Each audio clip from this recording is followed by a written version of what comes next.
মরুভূমিতে আমি রাতে অন্ধকারের ভিতরে থাকি, তো অনেকের মনে প্রশ্ন, তাহলে আমি মোবাইল চার্জ দিই কিভাবে। তো আজকের ভিডিওতে আপনাদেরকে দেখাবো আমি মোবাইল চার্জ দিই কিভাবে। এখন হচ্ছে গিয়ে আমি আমার রুমের থেকে দুপুরে দেখেন রোদের ভিতরে কত পরিমাণ যে রোদ, এই রোদের ভিতরে যাইতেছি মোবাইল চার্জ দিতে। আমার এখান থেকে প্রায় 2 কিলোমিটার দূরে অন্য একটা মাজরা যাইতেছি মোবাইল চার্জ দেওয়ার জন্য।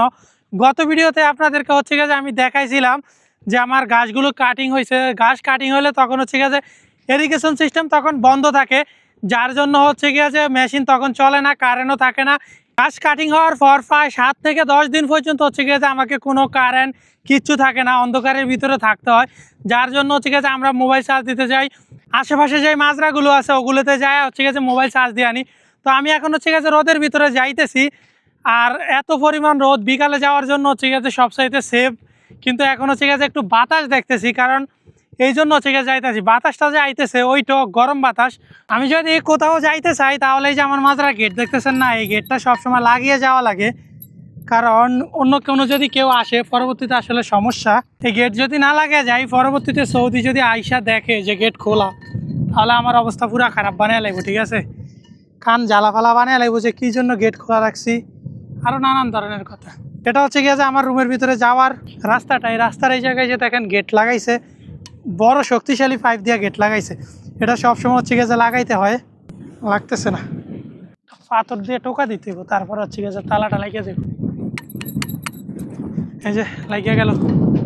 আমি ভর দুপুরে ওর মাজরায় চলে যাইতেছি মোবাইল চার্জ দেওয়ার জন্য, আর আমাকে যাইতে প্রায় আধা ঘন্টার মতো সময় লাগবে, কারণ মরুভূমিতে প্রতি 1 কিলোমিটার রাস্তা হাঁটতে হচ্ছে গিয়ে যে 15 মিনিট লাগে। তো আমরা আসলে টাইম ধরেই হাঁটা ধরি, তাহলেই বোঝা যায় আসলে কত কিলোমিটার হাঁটি, বুঝছেন। দেখেন ওই মাত্রা আইসা পড়ছি, আর এটা কি দিয়ে রাখছে দেখছেন, মাত্রার চতুর্দিকে হচ্ছে গিয়ে তার দিয়ে রাখছে, ঠিক আছে। এই যে দেখেন তার দিয়ে রাখছে, আর হচ্ছে গিয়ে ফিলার দিয়ে রাখছে, হাজার হাজার ফিলার গুইপা রাখছে একদম মাত্রার চতুর্দিকে। আর এই তার দেওয়ার কারণ হচ্ছে গিয়ে যাতে কোনো প্রকার হচ্ছে গিয়ে যে ওঁট বা দুম বা ছাগল এগুলো যাতে ওটের ভিতরে না ঢুকতে পারে। এদিক দিয়ে মাটি উঁচা করে রাখছে, তারপর আবার তারও দিয়ে রাখছে, দুইটা কাজ করছে আর কি, দুইটা সেফটি দিছে।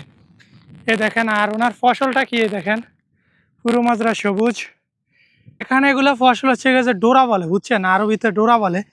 বাংলাদেশে যে যে যে সমস্ত গাছগুলো হয় না, এই গাছগুলো হচ্ছে গেছে এখানে চাষ করছে। দেখছেন ঘাস অনেক বড় বড় হয়ে গেছে, ভিতর দিয়ে ঘাস আরো বড় বড়। এটা তো একদম লাস্ট মাথা দিয়ে, এই জন্য হচ্ছে যে গাছগুলো একটু ছোট।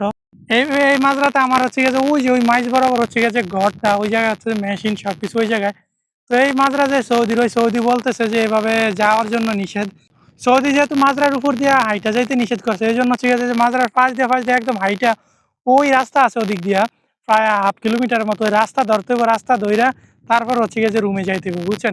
আমি আসছি হচ্ছে গিয়ে যে ওদিকে থেকে, কিন্তু আমার হচ্ছে গিয়ে রাস্তার লেগে এখন আবার অনেক দূর হাঁটতে হইব। বলতেছে যে ওর হচ্ছে গিয়ে ফসল নাকি নষ্ট হয়ে যাবে। আসলে ফসল এরকম নষ্ট হয় না, একটা লোক এত বড় বিশাল মাজরা দিয়া হাইটা গেলে কোনো ফসলই নষ্ট হয় না। তারপরে অনেকে আছে অনেক ধরনের, কি এক একজনের মন মানসিকতা এক এক রকম। তো যেহেতু ওর মাজরায় যাইতেছি, পরবর্তীতে সৌদির যদি কোনো কথা শুনি তাহলে আবার সমস্যা। এই সৌদি হচ্ছে গিয়ে আবার আমার কফিলের সাদিক, বুঝছেন। পরবর্তীতে দেখা যাচ্ছে কিছু করলে আমার কফিলের থেকে ফোন দিয়ে বিচার দিব যে তোর আমেল আমার মাজরার উপর দিয়ে গেছে, পরবর্তীতে আরেক বিপদ। এই জন্য আর কি একটু কষ্টই করতেছি।